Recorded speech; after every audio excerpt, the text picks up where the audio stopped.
Hello students, welcome to Adarsh English classes. आपके अपने channel पे आप लोगों का फिर से एक बार स्वागत है।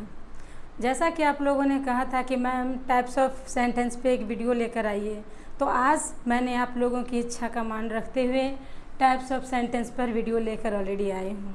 और इससे पहले मैंने सेंटेंस को अच्छे से डिस्क्राइब किया है। अगर आप लोगों ने वो वीडियो नहीं देखा हो तो प्लेलिस्ट में जाकर अच्छे से देख सकते हैं। Now we are talking about types of sentence. Types of sentence होता क्या है और ये कितने होते हैं? बच्चों देखिए, ऐसे तो जनरली हम लोग 4 टाइप्स ऑफ सेंटेंस पढ़ते हैं, लेकिन हायर क्लासेस में we are reading 5 types of sentence. Okay, so now today we are dealing 5 types of sentence. First one, assertive sentence. An assertive sentence is a sentence which make a statement or an assertion is called assertive sentence. एक assertive sentence वो होता है जो fact कथन को, किसी fact कथन के बारे में कहे, वो assertive sentence होता है। assertive का मतलब ही होता है कथन, हिंदी में इसको हम लोग कथन बोलते हैं। इसके एग्जाम्पल्स में देखिए बेटर समझ में आएगा। जैसे मैं एक एग्जाम्पल लिखती हूँ, द सन इज हॉट। ये यूनिवर्सल ट्रूथ है, इसको कोई नहीं बदल सकता है। तो ये क्या हो गया, सूरज गर्म होता है, ये एक स्टेटमेंट है और ये एक ट्रू स्टेटमेंट है, ये कभी भी बदला नहीं जा सकता है। It is universal truth. Similarly एक और एग्जांपल देती हूँ, द अर्थ इज राउंड। धरती गोल है, हम सभी जानते हैं कि धरती गोल है और ये भी यूनिवर्सल ट्रूथ है, इसे भी कोई नहीं बदल सकता है। कहने का मतलब है जो सर्वदा सत्य है वही स्टेटमेंट होता है, वही असर्टिव सेंटेंस होता है। Now we are talking about negative sentence. Negative sentence आप सभी जानते हैं कि नेगेटिव का क्या सेंस होता है, नकारात्मक। यहाँ देखेंगे एग्जाम्पल से और इसके डेफिनेशन से, बहुत ही इजी वे में मैं डेफिनेशन लेकर आई हूँ, आप लोग तुरंत सीख जाएंगे। बच्चों रटना नहीं होता है, चीज़ों को रट कर हम ज़्यादा दिन तक याद नहीं रख सकते हैं, इसलिए हम चीज़ों को समझते हैं, अंडरस्टैंडिंग करते हैं। Rote process is not a very well process but understanding is very good. अगर आप एक बार समझ लेंगे कभी नहीं भूलेंगे, रटते रहेंगे भूलते रहेंगे। सो समझने की कोशिश करें। N interrogative sentence is a sentence that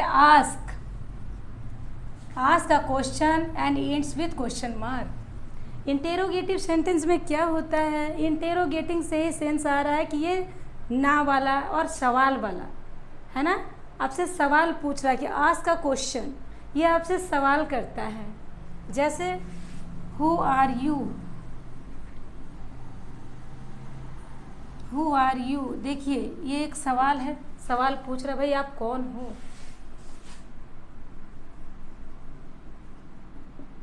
what is your name, आपका नाम क्या है। तो ये क्या है, इंटेरोगेटिव हमेशा एक सवाल पूछता है, आप कौन हैं, आपका नाम क्या है, कहाँ से आए हैं, क्या करते हैं। इस तरह के एग्जाम्पल्स इसमें देखने को मिलते हैं। Now we are talking about imperative sentence. Imperative sentence. An imperative sentence is a sentence that express a command or request. Imperative sentence में किसी कमांड और किसी रिक्वेस्ट को दिखाया जाता है। जैसे एग्जाम्पल से देखिए अच्छा समझ में आएगा। प्लीज शट द डोर, है ना।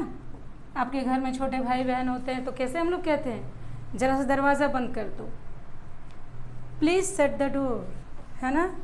एंड कमांड में कहेंगे open the window, open the window, खिड़की को खोल दो। किसी को कहते हैं ना घर में दरवाज़ा बंद करो, खिड़की खोल दो। तो जब हम प्लीज़ किसी वर्ड में, प्लीज़ किसी सेंटेंस में प्लीज़ वर्ड का यूज़ करेंगे, दैट इज़ रिक्वेस्ट। प्लीज़ हमारा क्या शो करता है, रिक्वेस्ट को शो करता है। और ओपन द डोर। यहाँ पर आप एक चीज़ ध्यान रखिएगा कि जो हमारा सेंटेंस होता है, यहाँ पे जो हमारा सब्जेक्ट होता है वो यहाँ पे हिडन होता है, वो दिखता नहीं है, लेकिन यहाँ पे हमारा सब्जेक्ट होता ही होता है। अगर आपने किसी को कहा ओपन द विंडो, तो आखिर किसी शख्स को ही तो कहा है, तो यहाँ पे हमारा क्या होता है, यहाँ जो सब्जेक्ट होता है वो हिडन होता है। ठीक है, आई होप कि ये चीज़ें आपको समझ में आ रही होगी।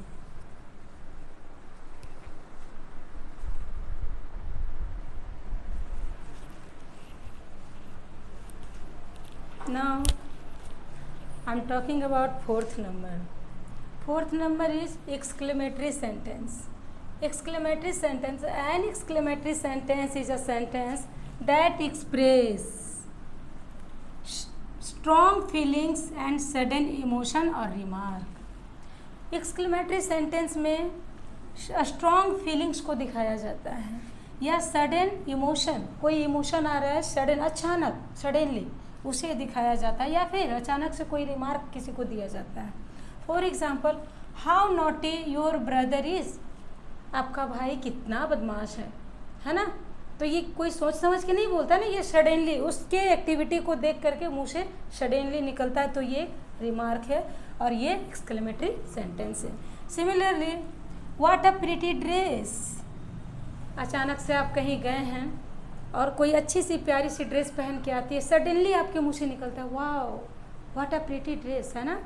तो ये होता है एक्सक्लेमेटरी, किसे दिखाता है, स्ट्रॉन्ग फीलिंग और सडन इमोशन को दिखाता है। Now we are talking about fifth number, optative sentence.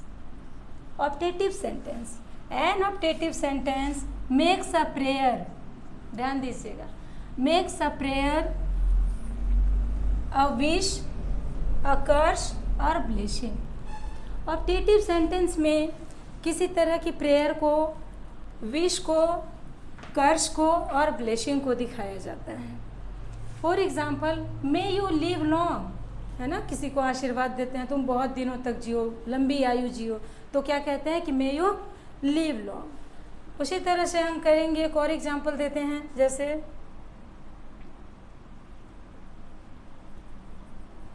May you win the match, भगवान करे कि आप ये मैच जीत जाओ। और हाँ, इसको एक चीज़ बहुत ही अच्छे से ध्यान रखिएगा कि इसके लास्ट में एक्सक्लेमेटरी का साइन भी होता है ना। ये जो मैंने देखा, ये किसी को आशीर्वाद देते हैं कि may you live long, may you win the match, है ना। एक और लेते हैं, चलिए, कर्स कैसे होता है।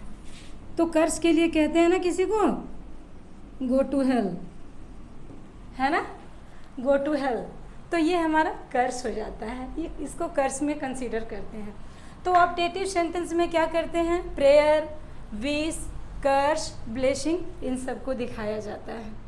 आई होप कि ये वीडियो आप लोगों को एकदम इजी वे में समझ में आया होगा, और मुझे ये उम्मीद है कि आप इसको पढ़ने के बाद, इतना सिंपल शब्दों में पढ़ने के बाद, अब आप टाइप्स ऑफ सेंटेंस कभी नहीं भूलेंगे। आई होप कि ये वीडियो आप लोगों को अच्छा लगा हो, पसंद आया हो। मिलते हैं नेक्स्ट वीडियो में। Thanks for watching.